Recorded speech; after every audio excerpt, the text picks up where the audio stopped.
Juanita, Señor, ya, me escucho, me escucho. ¿Ve el PDF en pantalla? ¿cómo? ¿Ve el PDF en pantalla? ¿Ve lo que está en la Sí, pantalla? ¿Qué profe. dice Sí, contrainteligencia de cartel? sí, ahí Listo. dice.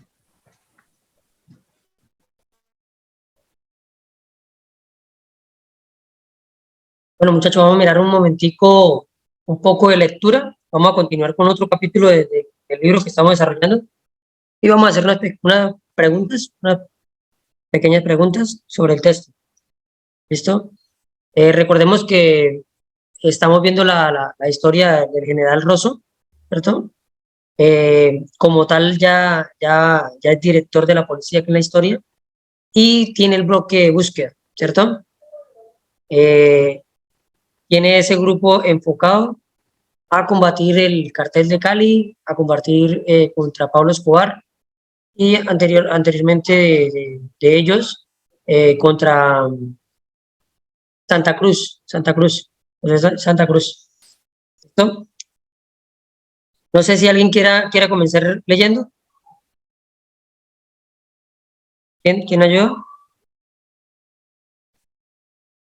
Juanita, Yo, profe, yo la ayudo. listo. ¿Empiezo? Sí, señorita. El país se ha debatido siempre sobre un tema muy complicado que es el de cuántos frentes de guerra se pueden mantener abiertos al mismo tiempo.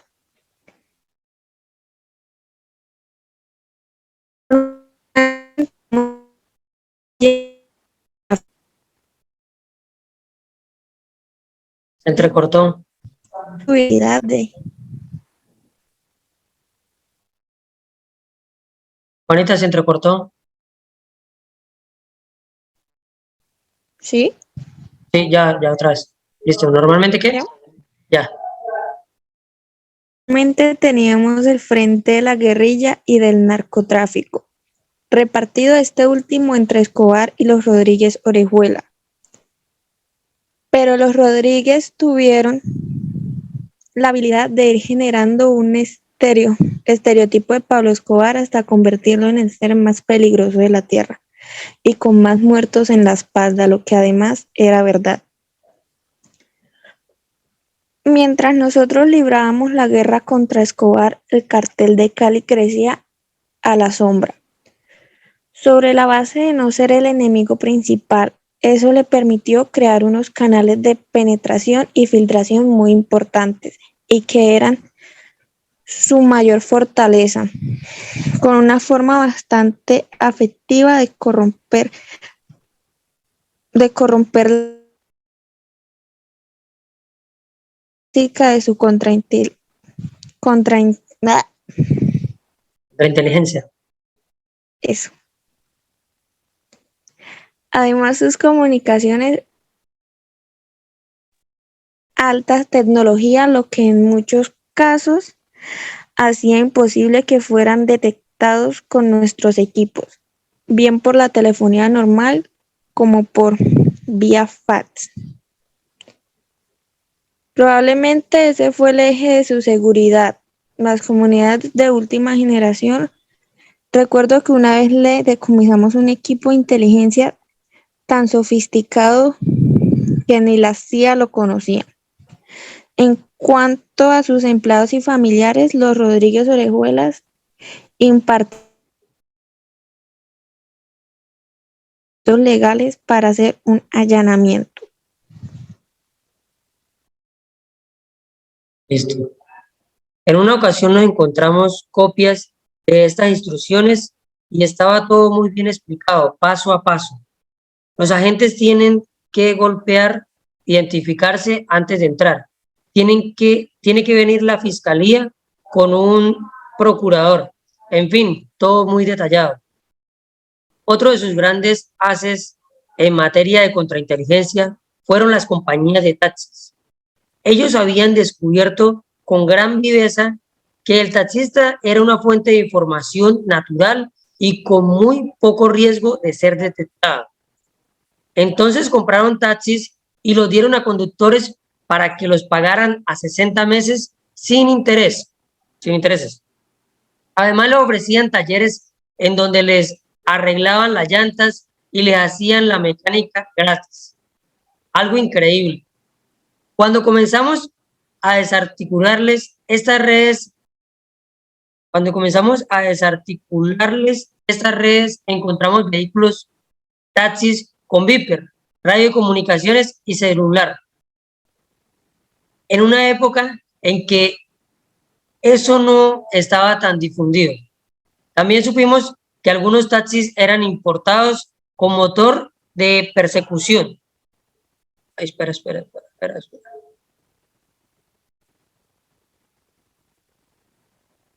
Vamos. Sí. En una oportunidad, dos taxis se estrellaron para evitar que el bloque de búsqueda siguiera su marcha. Cuando el bloque se movilizaba, se disparaban las alarmas porque algún infiltrado o vecino lo hacía saber y todos se ponían en disposición de defensa. Quien nos dio la información de los taxis fue una persona que habló conmigo y me dijo que lo hacía porque a un hijo le habían inyectado un medicamento letal dado por ellos a través de su madre. Lo hicieron porque los consideraban traidores, suponiendo que trabajaban para nosotros. En las capturas suele haber mucho trabajo y algo de buena suerte.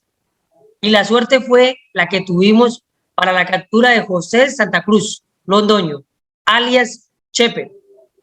Las informaciones de inteligencia, la detención electrónica y algunas llamadas de informantes anónimos nos llevaron a demarcar un territorio muy preciso al norte de Bogotá, entre las calles 100 y 116, en los alrededores de la avenida 19, en donde sabíamos que se encontraban desde hacía cerca de 2 meses realizando algunos negocios para adquirir liquidez monetaria con la cual pensaban salir del país.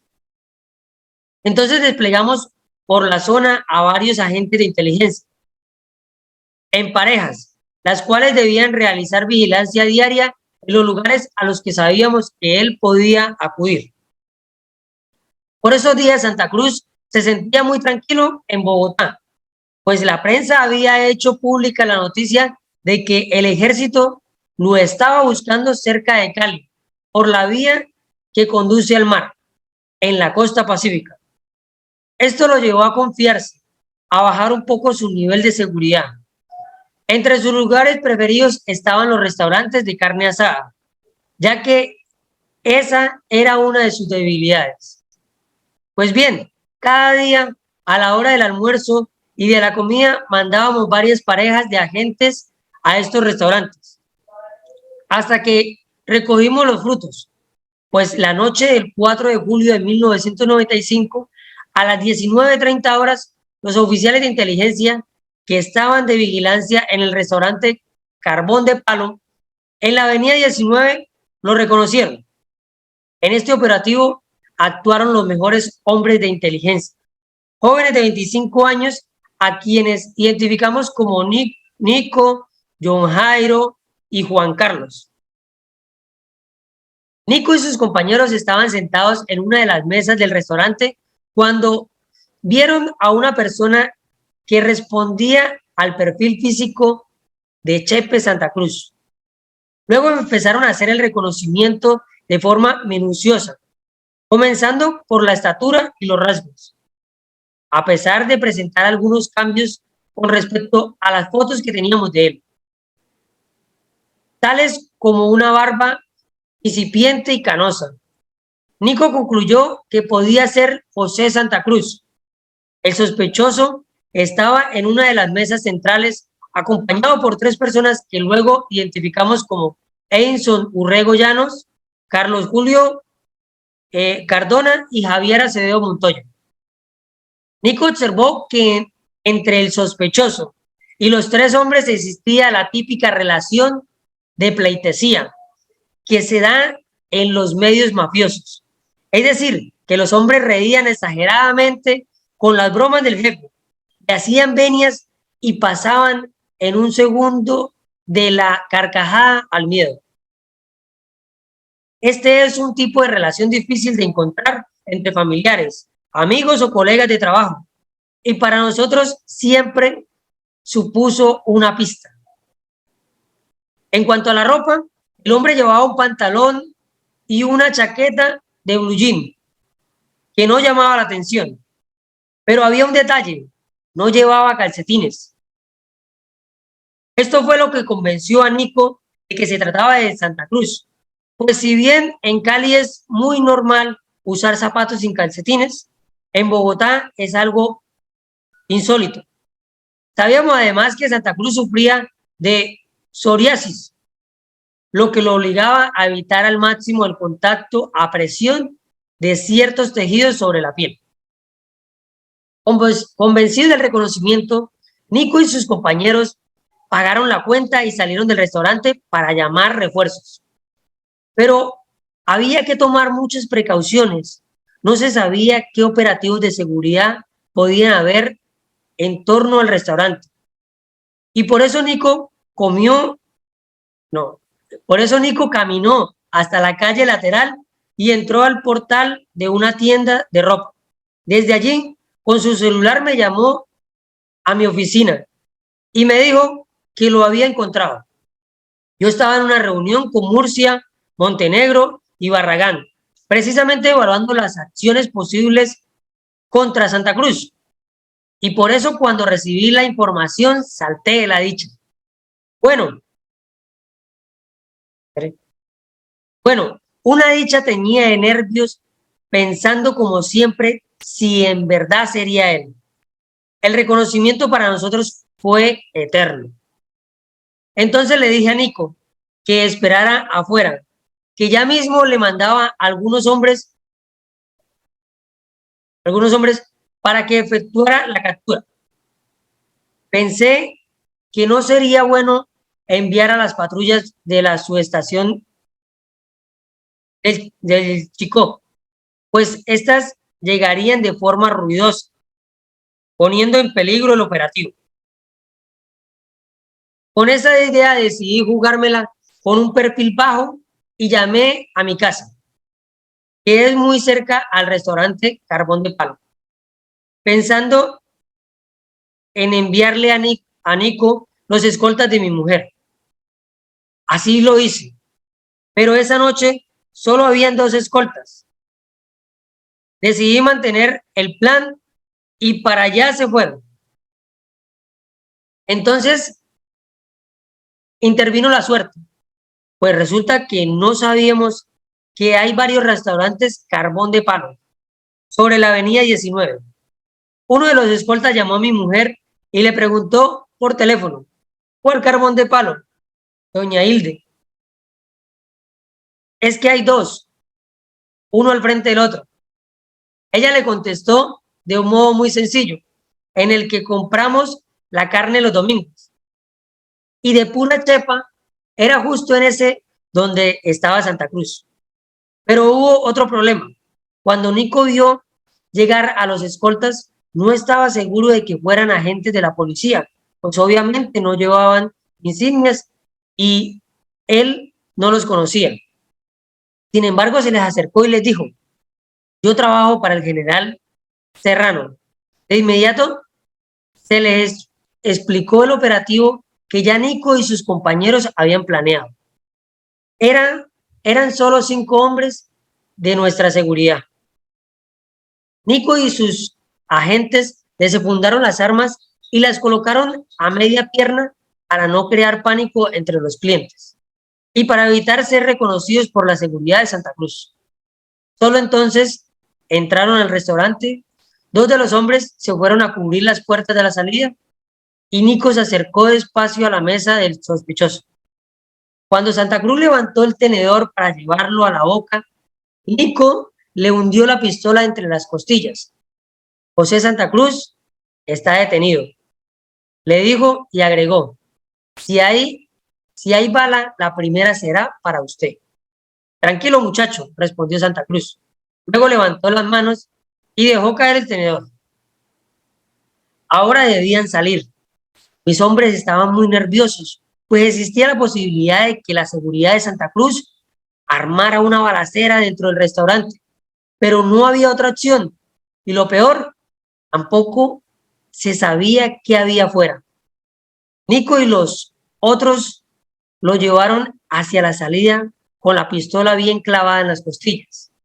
Y antes de llegar a la puerta, vino un nuevo contratiempo. Uno de los meseros, que no se había dado cuenta de lo que estaba pasando en el restaurante, casi nadie lo notó. Se acercó con la factura de Santa Cruz. ¿Y esto quién me lo paga?, preguntó. Al acercarse el mesero vio lo que estaba pasando y retrocedió. Nico y Juan Carlos, sudando frío, le mostraron la identificación y le hicieron un gesto para que se calmara. Luego Nico le entregó su billetera y le dijo: ahí hay plata. El joven sacó 47,000 pesos, que era lo que se debía. El mesero se fue para la caja pálido. Al empujar la puerta del restaurante y salir a la calle con Santa Cruz, Nico pensó que podría empezar la balacera y, y tensó los músculos. Era posible que alguien hubiera avisado desde adentro y que los estuvieran esperando. Entonces gritó: ¡Júranme! Al tiempo que corría con Santa Cruz hacia el carro. El grito de Nico iba dirigido al Espíritu Santo, pues afuera no tenía ningún cubrimiento que lo apoyara. Nunca supimos qué pasó en las filas de seguridad de Santa Cruz, pero el caso fue que llegaron hasta el campero Mitsubishi, subieron, se pusieron en marcha y al poco rato me llamaron al celular. Cumplía la misión, mi general, dijo Nico. Ya lo llevamos. Yo estaba muy nervioso y les pregunté qué ruta iban a tomar para llegar hasta la dirección general. Pero ellos me dijeron que todo estaba bajo control. Varias veces estuve a punto de llamarlos para saber por dónde iban, hasta que me llamaron desde la 26, a donde salió un refuerzo a esperarlos. Cuando escuché las sirenas por la avenida El Dorado, di un respiro. Ya lo traían. El tercer hombre del cartel de Cali, Chepe Santa Cruz Londoño, estaba en nuestro poder. Durante ese tiempo de zozobra, me tomé 3 vasos de agua, la mejor manera de calmar la angustia. Luego llamé al presidente Samper y le informé desde la captura. Él casi no me cree por la casi no me cree por la espectacularidad de la acción, aunque no fue del todo una sorpresa, porque en una reunión de mediodía ya le había anunciado que estábamos cerca. ¿Quién era Chepe Santa Cruz? José Santa Cruz Londoño había nacido el 1 de octubre de 1943 en Cali. Era ingeniero electrónico y su profesión declarada en el momento del arresto fue la de comerciante. Era considerado el jefe más violento del cartel de Cali y su aporte a la organización fue la creación de una red de transporte de cocaína hacia los mercados externos, sobre todo Estados Unidos. Trabajó mucho en la producción, distribución y lavado de dólares. De él sabíamos que tenía un gusto especial por mantener buenas relaciones familiares, que era un aficionado a los caballos de paso, a la ganadería y a la construcción. Como fachada para el blanqueo de dinero, usaba el negocio de finca raíz. Sus empresas por lo general eran manejadas por su esposa Amparo y su hija Ana Milena. Además de ese núcleo familiar, Chepe Santa Cruz mantuvo relaciones amorosas con diferentes mujeres a las que agasajó con excelentes apartamentos que le servían ocasionalmente de escondite. En cuanto a sus amantes, estas tenían un denominador común: no ser muy bellas, algo que contrastaba con el gusto de otros narcotraficantes de su nivel. En cuanto a su carácter, sabíamos que era una persona jovial, expresiva, a veces charlatana, impulsivo, aunque estricto, descuidado, pero exigente, con un comportamiento muy contradictorio, de buen humor, eso sí, un típico humor caleño. Luego de su arresto, tras tomarle los datos y hacer su ficha y hacer su ficha en la dirección general, un grupo de agentes lo acompañó en un salón mientras llegaba la hora de la rueda de prensa. En esos minutos se creó un ambiente de tal distensión que incluso se contaron chistes. De repente un agente dijo que sabía uno bueno, pero que era muy verde. Y Santa Cruz le respondió, no hay problema, si quiere, yo me salgo. Todos se rieron. En ese momento, lo que él más temía era que lo presentáramos a los medios. Le prometí medio minuto, le prometí medio minuto y me agradeció. Ese tiempo nos bastó para que el mundo se enterara. Santa Cruz siempre se caracterizó por ser una persona sencilla, aun si le gustaba que sus residencias fueran lujosas. Desde el punto de vista médico, era un hombre con graves complicaciones. Sufría de cefalea, de disnea y herpes 2. A eso se sumaba una psoriasis complicada, hipertensión arterial, miopía y una enfermedad coronaria con propensión al infarto, acentuado por algunos niveles de colesterol y triglicéridos. Como si eso fuera poco, Santa Cruz presentaba niveles altos de ácido úrico en la orina, además de cálculos renales. Y de remate, algo que no sabíamos al principio, era que ya tenía diagnosticado un cáncer grave y bastante expandido que le daba más o menos un año de vida. Una situación médica complicada que, permitirá comprender lo que fue su final. Listo. ¿Quién me ayuda aquí un poquito? Vicky, buenas noches. Profe, buenas noches, ¿cómo está? Bien, aquí en el momento. Espera que estoy perdida. Ah, bueno, ya. En el momento de su arresto, José Santa Cruz Londoño tenía una nutrida hoja de antecedentes judiciales. El 6 de septiembre de 1986, un juez de circuito de Cali le había cancelado todas las órdenes de captura anteriores, pero pronto vinieron otras. El 16 de octubre del 93, la Fiscalía Regional de Cali le expidió una orden de captura por terrorismo. Y el 29 de septiembre del 94, el Juzgado Primero Regional de Santa Fe de Bogotá ordenó su captura por contravención de la 3086 de estupefacientes. Pero su historial era más largo y complejo. Santa Cruz Londoño inició su carrera delictiva robando carros e integrando la banda de los llamados Chemas, dirigida por los hermanos Gilberto y Miguel Rodríguez Orejuela. Su iniciación en el tráfico de drogas se dio en los años 60, de la mano de Benjamín Herrera Zuleta, el legendario Papa Negro de la cocaína. ¿Papa Negra? ¿Papa? Negro de la cocaína. Papa Negro. Más adelante, Chepe fue el autor material del secuestro de 2 ciudadanos suizos, el diplomático Hernán Buff y el estudiante Werner José Strarles. En el 71 estuvo detenido en Salvador, bajo la acusación del narcotráfico. Fue también catalogado como autor intelectual del secuestro del industrial Joaquín Lozada y de Carlos Eduardo Barón Fernández. Secuestros que fueron realizados en Bogotá.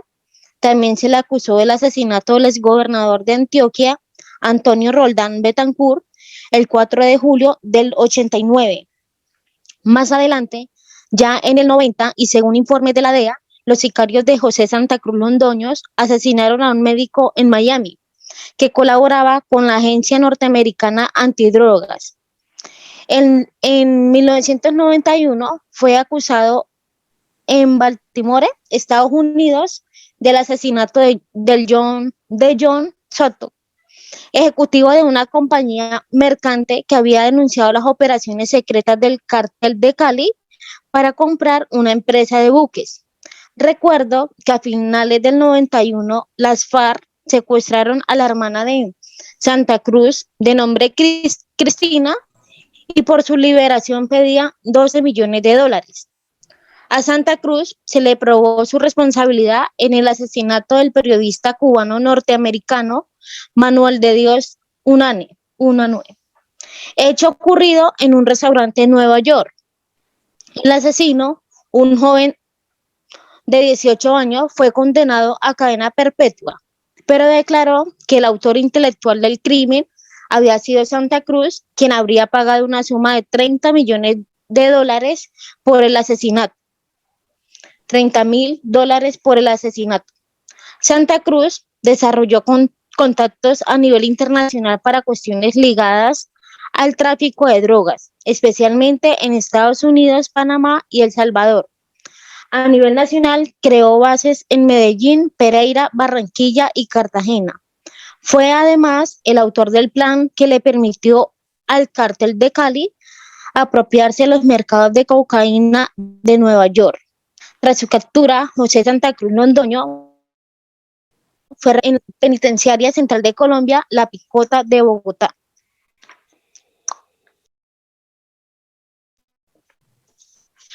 Ahí ya inicia la otra, ¿la leo?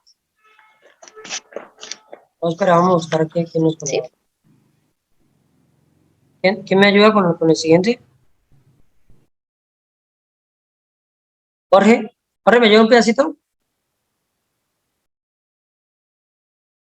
¿Dónde quedamos? Aquí, pero la cartel. Pero la cárcel no es lugar para un hombre de mala salud que tiene los días contados, como era su caso. Por sus múltiples enfermedades, Chepe Santa Cruz sabía que le quedaba poco tiempo de vida y por eso estaba dispuesto a jugarse el todo por el todo. Y lo hizo. El 11 de enero del 96 logró fugarse de la cárcel de un modo espectacular. Tras una supuesta indagatoria ante un juez sin rostro, los hechos ocurrieron así. A las 2 de la tarde de ese día, un vehículo blindado se presentó a la puerta del centro de reclusión. El automóvil que llevaba vidrios polarizados transportaba al supuesto fiscal y a los delegados que debían recibir la indagatoria de José Santa Cruz.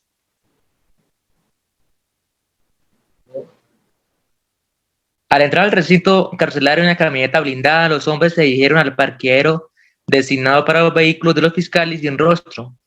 Luego ingresaron al edificio por una puerta que llevaba hasta el cubículo habitado por los indagatorias, que consta de 2 espacios separados por un vidrio polarizado de seguridad. De un lado se sitúa el fiscal sin rostro y el delegado del Ministerio Público, y del otro lado el sindicado, un inscribiente y sus abogados, los cuales no se ven ni reconocen la voz del fiscal. Chepe Santa Cruz fue conducido por un guardia hasta el cubículo de la indagatoria y una vez allí, con la colaboración del supuesto escribiente, quitó el vidrio polarizado que separaba los dos salones. Del otro lado se reunió con sus cómplices y con ellos se desplazó hasta el parqueadero en donde se encontraba el vehículo blindado. Para el trayecto desde el cubículo hasta el auto, Santa Cruz se disfrazó. Se dice que se vistió de mujer y tras alcanzar el vehículo salió normalmente por el portón principal de la cárcel dirigiéndose a un parqueadero desconocido. Antes de volarse de la cárcel hizo una llamada que nos despistó por completo. Pues Santa Cruz le dijo a su interlocutor lo siguiente: ¿qué hubo, Mompa? ¿Va a abrir la oficina? Le contestaron: sí, señor. ¿Cómo va vestida la secretaria?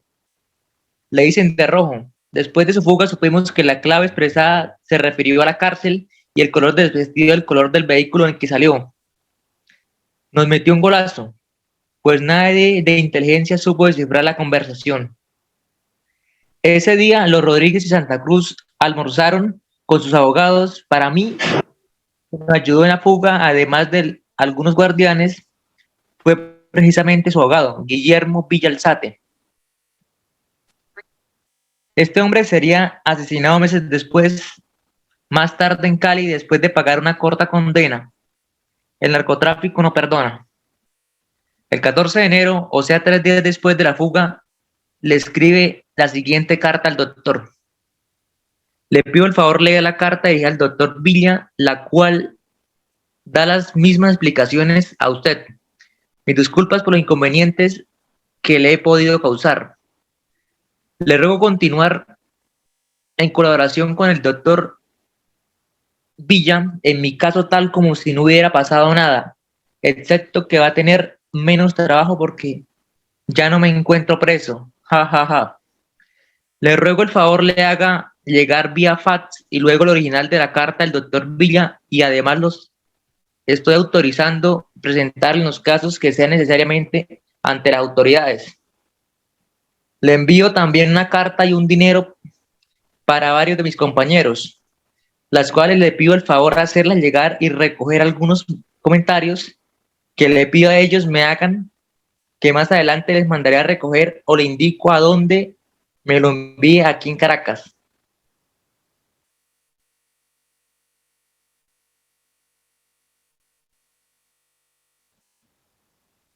Es mi deseo que de alguna manera, de acuerdo con el doctor Villa, le haga llegar a los guardianes que justamente están esperando la certeza que de mi parte mía les haré llegar los abogados y les giraré el doble valor de su sueldo mientras se encuentren detenidos. Pienso que esto debe hacerse de una manera inteligente, porque lo contrario se perjudicarán más.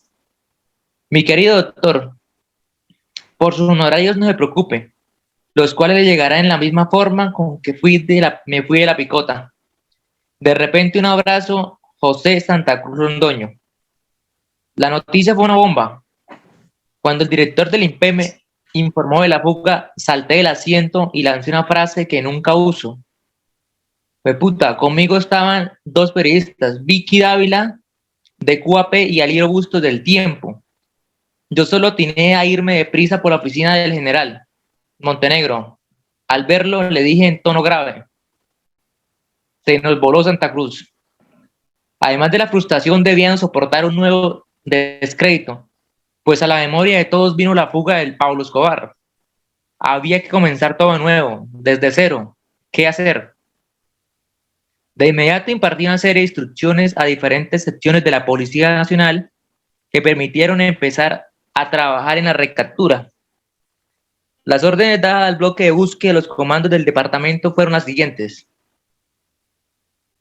ejecutar operaciones masivas de registro y control en las áreas de influencia del narcotráfico, efectuar de manera sistemática operaciones de desarme, control de equipo de comunicación, vehículos blindados y motocicletas de alto cilindraje, promover la colaboración ciudadana y la participación de las autoridades locales en las tareas de búsqueda del narcotraficante, colaborar activamente con el esclarecimiento de los hechos que rodean la fuga del narcotraficante, efectuar los controles necesarios sobre el grupo de asesores, colaboradores y socios reconocidos de José Santa Cruz Londoño,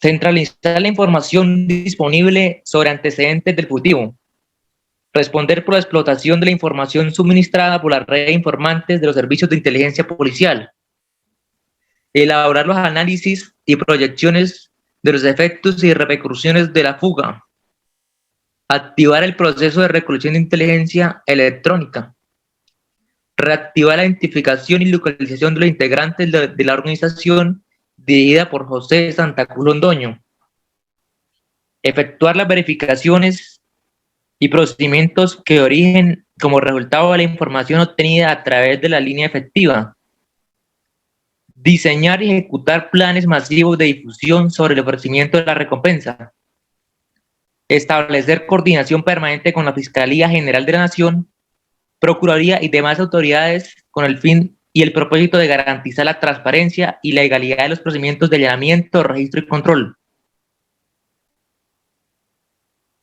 Diseñamos entonces la estrategia de búsqueda basada en varios puntos.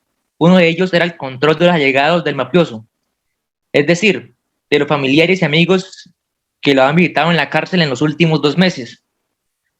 Como decía antes, partimos de la base de sus abogados, especialmente de Villalzate. Sate. Estaban informados del proceso de fuga e incluso de que habían colaborado con él. Listo, Jorge, muchas gracias. Michelle, ¿me puede ayudar a leer un momentico? Michelle.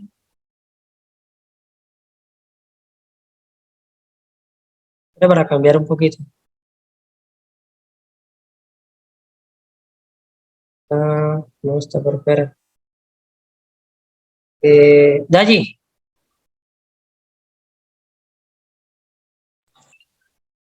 Señor, ¿me puede ayudar a leer un momentico? ¿por dónde quedó? Aquí, otro aspecto. Bueno, otro aspecto que deberíamos estudiar fue el de los médicos que certificaron la situación de salud de Santa Cruz Londoño, lo que sirvió de fundamento para la petición de traslado carcelario. Los médicos que hicieron estas certificaciones fueron el doctor Antonio Daguer, cardiólogo el dermatólogo J. Betancourt Osorio, también de Cali.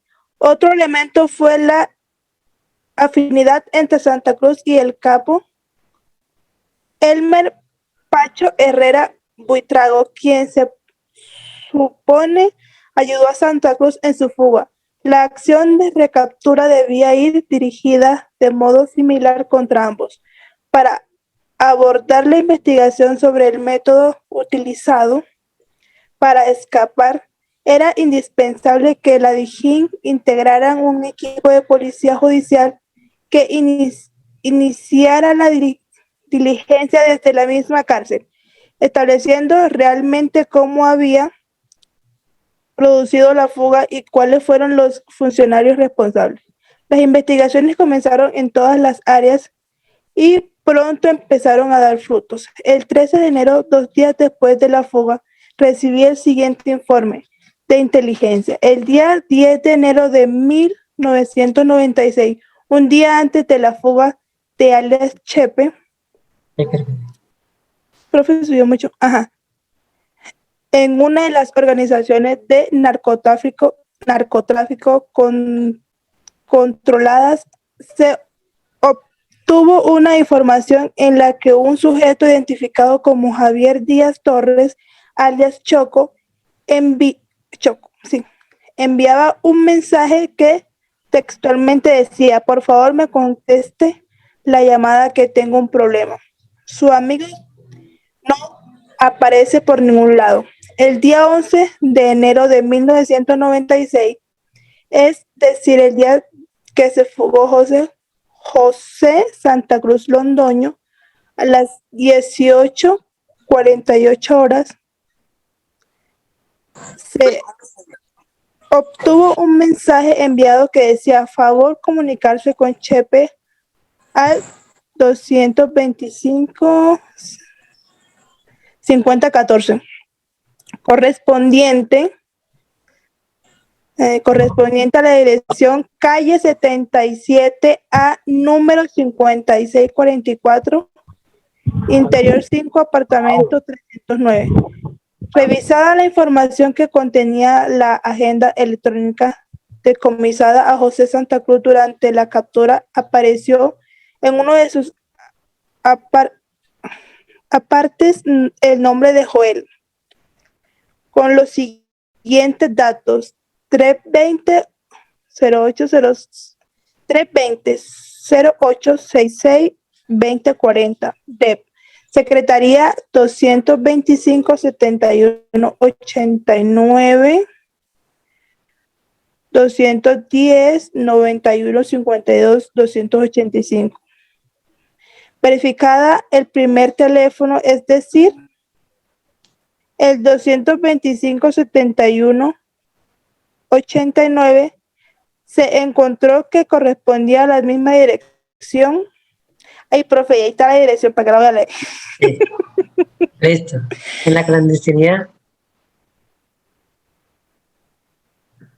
Bueno, sigue leyendo.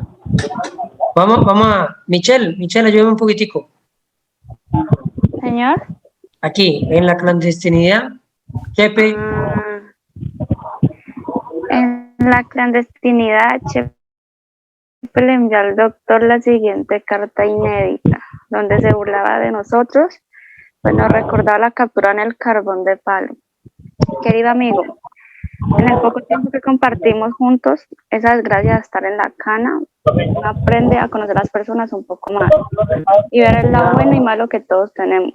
Bueno, fueron muchos los días que nos reíamos, hablábamos huevonadas y pasamos ratos realmente agradables que no veo más tiempo. Que hacen ese encierro mucho más llevadero. Los malos sí fueron más fáciles de recordar. La cagara que se te pegó del enano, pero los tuyos con un buque especial para gallinazo. Hace 2 días prendí la TV y pensé que iba a comenzar una telenovela llamada El Papa. Pero al rato me di cuenta que se trataba de tu llevada a la clínica, la cual espero le haya salido bien.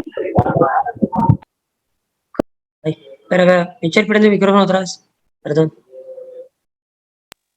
Y uno le ayuda a leer y usted ahí silenciándolo a uno. No, Dale. no. ¿Dónde vamos? ¿En ¿Dónde Gallinazo? iba? Hace 2 días. Iba con el así. No, Sí, con el ánimo. aquí. Con el ánimo de no perder esa amistad y antes al contrario, ojalá que se pueda agrandar. Te quiero recordar el compromiso de que hablamos de no irle a tirar a Cejo y puedes estar tranquilo que tampoco permitiré que él vaya siquiera a pensar lo mismo con tu hermano. Esto porque nos dimos cuenta de que le estaban averiguando los teléfonos y la ubicación, por lo que a mí se me hizo raro y a cualquiera. Ya hablamos, Pacho, yo y el mismo Cejo por el medio del doctor Cachetes con don Orlando. Y le comunicamos nuestra inquietud, el cual nos dio las explicaciones del caso, las cuales deben de suspenderse para evitar malos entendidos y con el compromiso hecho contigo de que todo se terminaba allí. Te ruego con el doctor Cachetes que nos envíes el ok y así estemos todos tranquilos. La gente seria queda poca y no es posible que entre nosotros nos estemos acabando en vez de pelear con un enemigo. Baje más, que no veo nada.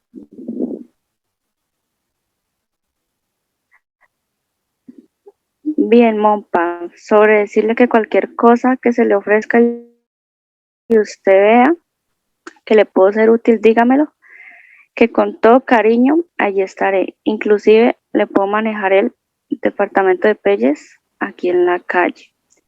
Le agradezco mucho porque usted fue la única persona que vio con buenos ojos mi salida y realmente no entiendo la posición de los otros compañeros. Aquí en la calle todo el mundo me felicita y se alegra. Espero que ojalá pronto se resuelvan el problema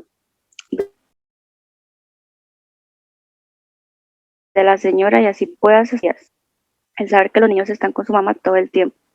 Salúdame al niño y dile que ya comí en carbón de palo otra vez. Un abrazo, José. En esta carta se menciona a José Alcides Loaiza, alias Cejo, quien era un familiar de Henry Loaiza y manejaba el aparato militar y sicarial. Luego apareció muerto en Barranquilla. El 18 de enero de 1996, un segundo informe de la inteligencia estableció cuáles eran los objetivos de José Santa Cruz que se proponía lograr. El primero y lógico era el de garantizar su seguridad personal, por lo cual conformó un grupo armado de 12 sicarios. En segundo lugar, ¡ya voy! los servicios de un sujeto conocido por el apelativo de Cuco, un experto en explosivos, la idea de Santa Cruz, según este informe de, profe, hasta ahí te leo porque me están llamando. Listo. De alta confiabilidad sería reactivar una serie de acciones terroristas dirigidas contra el fiscal general de la Nación y su familia, el director y subdirector general de la Policía Nacional y algunos funcionarios de la delegación diplomática norteamericana en Colombia. Tuvimos conocimiento, por lo demás, de que en la ciudad de Bucaramanga la organización de Chepe Santa Cruz había transportado un artefacto explosivo que el informante denominó con el nombre de bomba piña, la cual, según la información, estaba destinada a atentar contra la familia del fiscal Alfonso Valdivieso. Según esa misma fuente, supimos que el propio cartel de Cali estaba preocupado por las acciones violentas que pudiera iniciar Santa Cruz Londoño. En cuanto a los negocios, se pudo determinar que Santa Cruz inició una serie de contactos para establecer la alianza con el denominado cartel de la costa atlántica. Por esos mismos días, en la fecha del 13 de enero de 1996, Santa Cruz Londoño envió una carta al fiscal general de la Nación con los siguientes términos. Bueno, dejemos hasta aquí. Está la carta. Entonces voy a mirar si hago el cambio aquí. ¿Cambió la diapositiva ahí? ¿Se ve un Word? No. ¿Sí o no?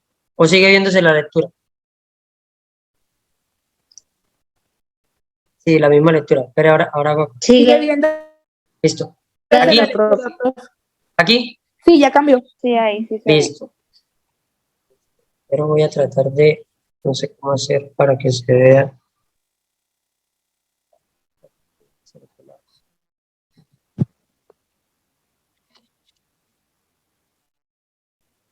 Bueno, pero sí se ve muy feo. Bueno, sí. Según el texto, ¿qué le ayudó al cartel de Cali a crear unos canales de penetración y filtración? A, la alianza con las FARC. B, tener dinero. C, la guerra entre la policía y Pablo Escobar. D, tener motocicletas rápidas.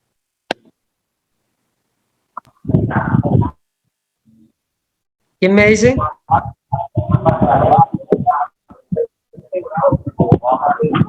¿Quién me dice?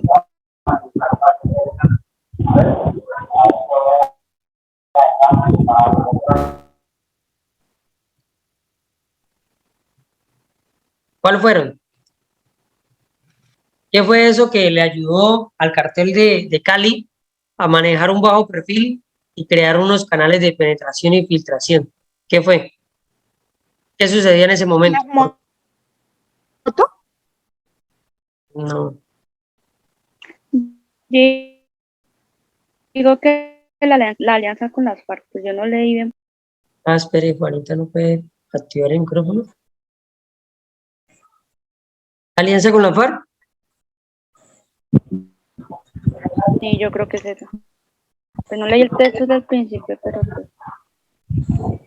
Hablaba alianza con la guerrilla, pero digo que la isla A. ¿Sí habría alianza con la guerrilla o había un enfrentamiento con la guerrilla?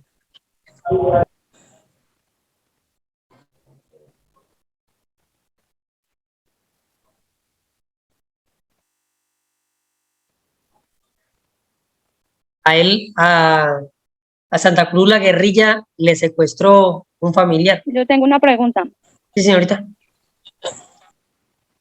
Profe, pero es que estaba el chisme, estaba bueno, era cuando iban a agarrar el man que uno no le prestó atención a banda. Bueno, lo importante es la lectura o poder, o sea, otra vez echar la película hacia atrás para verificar los elementos de la lectura. ¿Cuál es la pregunta, Michelle? ¿En el texto nombraron a Pablo Escobar? Sí. Nombraron a Pablo Escobar, nombraron a la FARC, nombraron las motocicletas, nombraron el dinero. Todo eso lo Pues nombraron. toca que ponga opción E, todas las anteriores, y no nos complicamos la vida. No. Bueno, y entonces, espera a ver, Juanita, si le doy aquí. Juanita, ¿ya puede activarlo? No. No sé. Tocará que salga y vuelva a entrar. Bueno, entonces, ¿qué me dicen? ¿Qué me dicen? Jorge, Luis, Digo Ávila, que la, no sé. Vicky, ¿qué me dice? Profesor, pues la verdad no sé. No. Tener dinero, profe, porque, ajá, si ya usted está diciendo estoy tan que no, yo digo, ¿qué es entonces? Y es según el texto. O sea, es una pregunta literal. Es según el texto. Tiene que estar ahí. Maestra Juanita adentro. Eso está como al principio, ¿no es, profe? Sí, Dalle, póngase a leer y diga la respuesta. listo. Entonces, mire lo que yo le decía. Yo les pongo todas las opciones estas parecidas porque están dentro del texto. Hay un enfrentamiento con las FARC, ¿cierto? Hay un momento donde ¿qué? Donde hablan de las motocicletas, hay un momento donde hablan de Pablo Escobar, y hay otro momento que hablan del dinero. Entonces, es para que usted identifique. Tienen 30 segundos para responder. Entonces, ahí es donde tienen que volver a acordarse. ¿Cómo lo hacen? Se van al texto, pero como ustedes han hecho un señalamiento, han dejado unas pistas en el texto, pueden contestar rápidamente. La cascarita. Uh-huh. Vicky, ¿ya la encontraron? Pero me tiene confundida porque es que acá dice que, a ver, eso está en el primer texto. El país se ha debatido. Acá dice que mientras nosotros librábamos la guerra contra Escobar, el cartel de Cali crecía a la sombra sobre la base de no ser el enemigo principal. Eso les permitió crear uno de los canales de penetración y filtración muy importante y que eran su mayor fortaleza. Entonces, me imagino que la respuesta es la A, ¿no, profe? No, La alianza con las FARC. no. Usted lo leyó, pero está en desorden. ¿Qué fue lo primerito que leyó? En Léelo de ese... nuevo, sí, ¿verdad? ¿Cómo? Que lo lea de nuevo, a ver. Sí. Vicky, léelo otra vez, otra vez. Por favor. Bueno, entonces voy a leer la primera parte. Dice, el país se ha debatido siempre sobre un tema muy complicado que es el de cuántos frentes de guerra se pueden mantener abiertos al mismo tiempo. Normalmente teníamos el frente de la guerrilla y el del narcotráfico, repartido este último entre Escobar y los Rodríguez Orejuela. Pero los Rodríguez tuvieron la habilidad de ir generando un estereotipo de Pablo Escobar hasta convertirlo en el ser más peligroso de la tierra y con más muertos en la espalda, lo que además era verdad. Mientras nosotros librábamos la guerra contra Escobar, el cártel de Cali crecía a la sombra sobre la base de no ser el enemigo principal. Eso les permitió crear uno de los canales de penetración y filtración muy importantes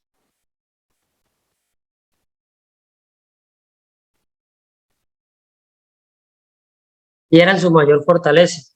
y que eran su mayor fortaleza. Con una forma bastante... Corrupción fue la... No, hasta ahí, hasta ahí. Y con una forma bastante efectiva de corromper. Hasta ahí. Entonces, leyendo eso, ¿cuál es la respuesta? El dinero. Pues si debe corromper la B, entonces. Profe, pues aquí como que la C, ¿no? La guerra entre la policía y Pablo Escobar. Sí, sino que lo dice al revés. Esto también puede jugar un factor importante. El orden de las frases.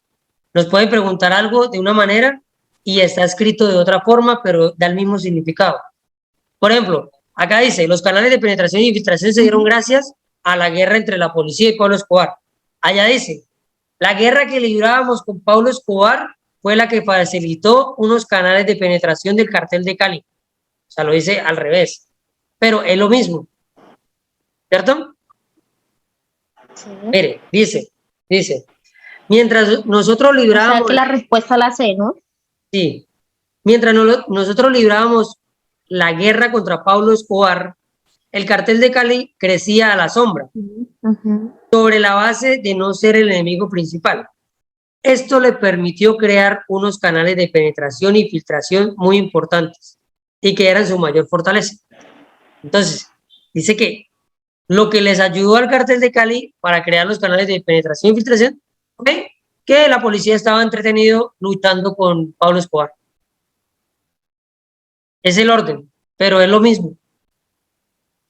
La respuesta sería la C. La C. La sé, guerra sí. entre la policía y Pablo Escobar. Listo. Y esa fue la que yo dije, pero Señorita. usted no me creyó. Ah, bueno. ¿Cuál fue la fuente Esa fue la que yo dije, básica? pero usted no me creyó. Listo, Michelle. ¿Cuál fue la fuente básica de la contrainteligencia del cartel? A, la televisión. B, la corrupción. C, la política. D, la radio.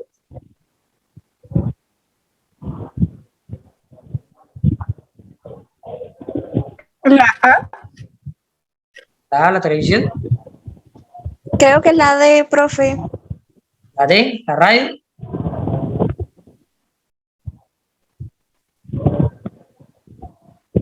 Bueno, entonces dice, Yo mire, dudo que la ve. ¿la B? Bueno, entonces dice acá, mire, Ajá. la corrupción fue la fuente básica de su contrainteligencia. Además de sus comunicaciones, eran de la más alta tecnología. Pero dice, la corrupción fue la fuente básica de su contrainteligencia. Ay, sí, profe, era la B, me equivoqué. La B, listo. Eh, ¿Qué lugares prefería frecuentar Santa Cruz? Restaurante. Restaurantes, la D. Restaurante. Porque le gustaba la carne. La carne asada, muy bien. Listo.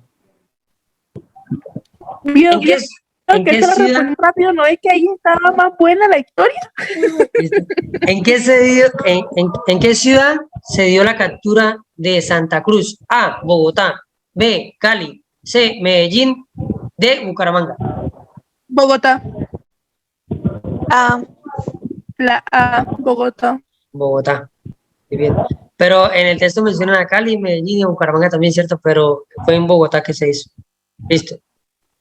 Sí, es que me acuerdo porque él dijo que cuando escuchó las sirenas, ¿qué tal? Y ajá, mencionó Bogotá. Listo. Espere que acá hay, bueno, acá hay una D. ¿Qué característica delató a Santa Cruz? A, no tener calcetines. B, vestir como mafioso. C, tener pinta de marimbero. D, tener reloj de oro. No tener calcetines. ah, Tener calcetines. Bien. ¿Cuál fue la fuente básica de contrainteligencia del cartel? los taxis. Bueno, pero yo no vi las opciones. A, los taxistas. B, los tenderos. C, los dueños de droguerías. Y D, los estudiantes. Los taxistas, ¿cierto? Listo. La C. Compañía de taxi. La C. Aquí. ¿Qué compañía utilizaban los carteles para obtener información de las calles? A, droguerías. B, los calzados. C, los taxis. D, la mensajería.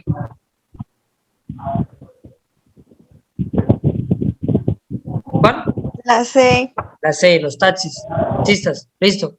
¿Qué enfermedad sufría Chepe Santa Cruz? A, Parkinson. B, psoriasis. C, Alzheimer. D, onicomicosis. Psoriasis. Listo. ¿Qué día nació Chepe Santa Cruz? A, 1 de octubre de 1943. B, 2 de diciembre de 1942. C, 10 de enero de 1940. D, 3 de noviembre de 1941. Creo que es la profe. El 1 de octubre 1 de octubre. ¿Dónde está? del 43. Ajá, en Cali nació. Yo nada más me acuerdo que fue el 01 y como era nada más el 1, ese. Vamos a los chicos para ver. Listo. ¿Qué día se dio la fuga de Chepe Santa Cruz? Eso fue el 11 de enero, ¿no? Del 96. Yes. Bueno, A, 11 de enero del 96, B, 10 de febrero del 96, C, 04 de marzo del 96 y D, La- 08. La ¿Cuánto dinero ofrecían los carteles por información sobre los oficiales involucrados en la captura de los narcos? A, 1 millón, B, 10 millones, C, 50 millones, D, 100 millones.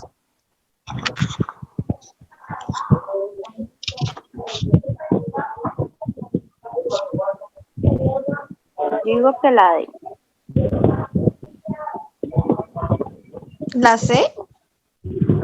¿En qué página está esto? Mira.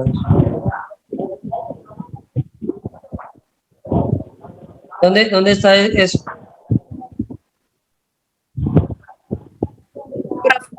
Pero venga acá, yo no escuché nada de eso. Fuga y recaptura de Londoño. La lectura, pues yo.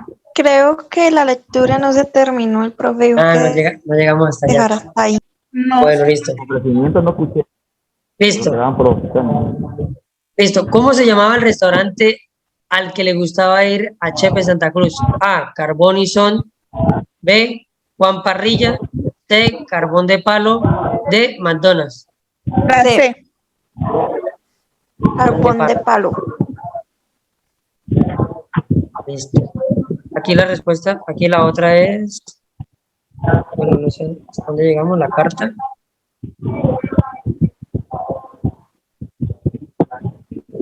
Llegamos hasta la carta, ¿cierto?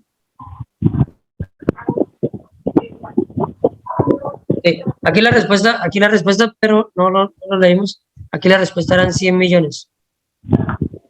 100 millones daban por la información de los oficiales que estaban detrás de la captura de los narcos. Yo tenía razón y ni siquiera leí. Ah, bueno.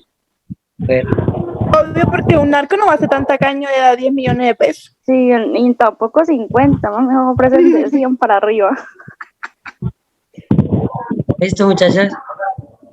Bueno, muchachos, entonces hasta aquí dejamos el día de hoy. Hicimos la lectura, hicimos la práctica, aprendimos algo de la historia de los carteles. ¿Listo? Voy a hacer, tengo otra respuesta. Yo digo que me merezco una menta 50. Bueno, muchachos, hasta mañana. Tengan buena noche. Hasta mañana. Buena, profe. Que duerman. Muchas gracias. Hasta mañana, profe. Gracias. Hasta mañana. Ni siquiera va a dormir. ¿Para qué despierta? Hasta luego, Ávila.